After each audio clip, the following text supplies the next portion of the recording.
Hello दोस्तों, स्वागत है आपका हमारी इस नई वीडियो में। आप देख रहे हैं आपका अपना यूट्यूब चैनल अप्रेंटिसशिप गाइड, जिसमें है ऑल अबाउट अप्रेंटिसशिप ट्रेनिंग।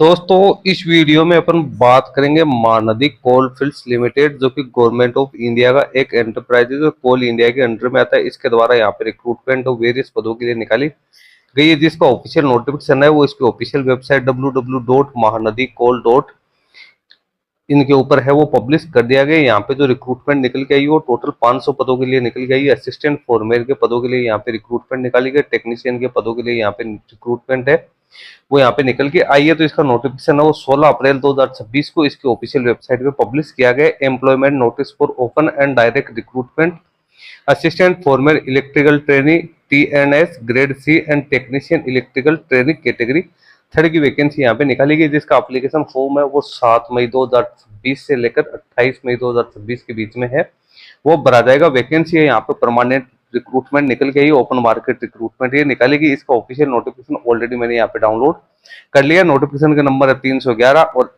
यहाँ पे इसका एप्लीकेशन फॉर्म से वो ऑनलाइन मोड में एक्सेप्ट किए जाएंगे। महानदी कोलफील्ड्स लिमिटेड एक सब्सिडरी है कोल इंडिया लिमिटेड की, गवर्नमेंट ऑफ इंडिया की अंडरटेकिंग है। ऑनलाइन एप्लीकेशन फॉर्म्स यहाँ पे मांगे गए इंडियन सिटीजन के लिए। नीचे आप पोजीशंस देख सकते हो।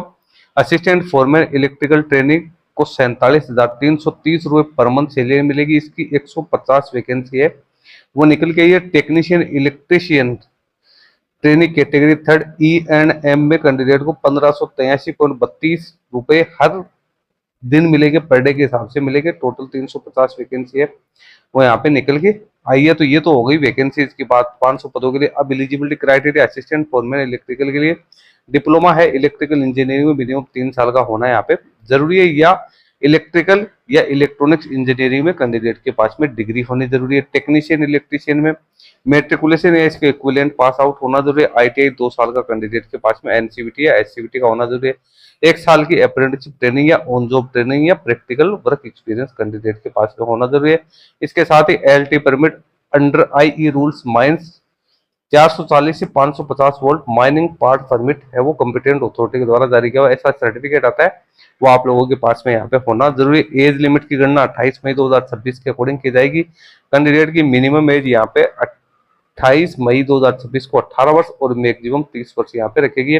जिसमें SC ST OBC कैंडिडेट है और फिजिकल डिसेबल पर्सन है उसको गवर्नमेंट के नॉर्म्स के अकॉर्डिंग यहाँ पे छूट का प्रावधान है वो किया गया। अब सिलेक्शन प्रोसेस की बात करें तो कैंडिडेट का सिलेक्शन यहाँ पे कंप्यूटर बेस्ड टेस्ट के आधार पे ही किया जाएगा। कोई पर्सनल इंटरव्यू यहाँ पे कंडक्ट नहीं किया जाएगा। एलिजिबल कैंडिडेट है उन कैंडिडेट को कंप्यूटर बेस्ड टेस्ट के लिए यहाँ पे बुलाया जाएगा। जो इस कंप्यूटर बेस्ड टेस्ट को क्वालिफाई करेगा उस कैंडिडेट को फिर डॉक्यूमेंट वेरिफिकेशन के लिए बुलाया जाएगा। डॉक्यूमेंट वेरिफिकेशन के बाद में कैंडिडेट को यहाँ पे प्रोविजनल तौर पे अपॉइंट किया जाएगा। CBT में मल्टीपल चॉइस वाले क्वेश्चन होंगे, कोई नेगेटिव मार्किंग यहाँ पे नहीं रहने वाली है।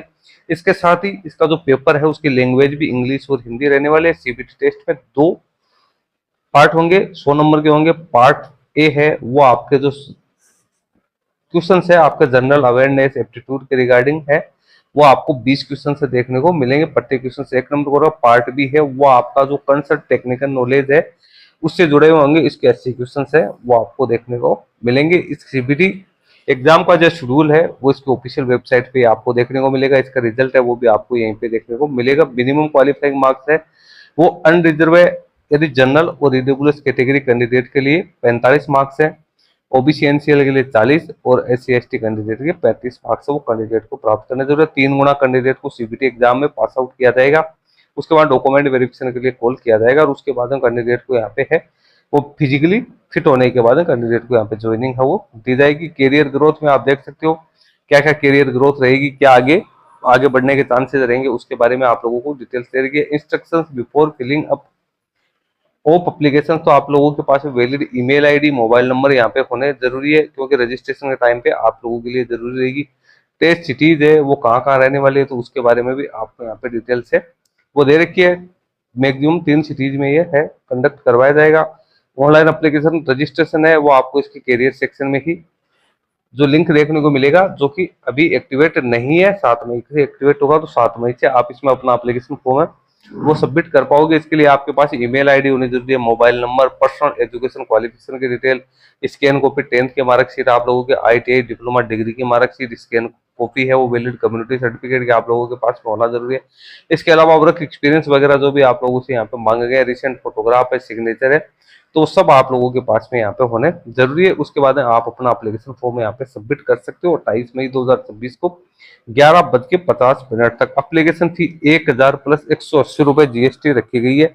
यानी जनरल, ओबीसी, एनसीएल कैंडिडेट और ईडब्ल्यूएस कैटेगरी कैंडिडेट को 1180 रुपए यहाँ पे का पेड है, वो करना है। इसके अलावा अदर कैटेगरी के कैंडिडेट है उनको एग्जम्प्टेड हो रखा गया, उनको कोई एप्लीकेशन फी का पेमेंट यहाँ पे नहीं करना है। तो ये तो हो गई इसकी जो एप्लीकेशन फी, उसके बारे में इंपॉर्टेंट जानकारी। एप्लीकेशन फॉर्म है वो भरते समय कैंडिडेट एक ही पोस्ट के लिए एक ही एप्लीकेशन फॉर्म यहाँ पे सबमिट कर पाएंगे, मल्टीपल आप ट्राई नहीं करें। इसके अलावा जो भी सीबीटी टेस्ट कब कंडक्ट किया जाएगा, उसका रिजल्ट कब डिक्लेयर होगा, इसके एडमिट कार्ड कब आएंगे, तो उसकी जानकारी सेपरेटली है वो आप लोगों को इसकी ऑफिशियल वेबसाइट पे दे दी जाएगी। इसलिए आप महानदी कॉन्फ्रेंस लिमिटेड जो है उसकी जो ऑफिशियल वेबसाइट है उसकी लगातार विजिट करते रहे, और इसके ऊपर जैसे कोई अपडेट आएगी तो मैं भी आप लोगों को इंटीमेट कर दूंगा। दोस्तों वैकेंसी यहाँ पे अच्छी खासी यहाँ पे निकल के आई है। आईटीआई और डिप्लोमा होल्डर्स कैंडिडेट्स के लिए ये बढ़िया वैकेंसी निकल के आई। तो सभी कैंडिडेट्स को मेरी यही राय है, यदि वो सरकारी नौकरी का इंतजार करें तो उन्हें इस प्रकार की वैकेंसी में जरूर पार्टिसिपेट है वो करना चाहिए। दोस्तों वीडियो यदि आपको अच्छा लगे तो इसको लाइक शेयर करना। कोई क्वेरी या क्वेश्चन है तो आप हमें कमेंट करके बता सकते हो। Thank you and bye bye.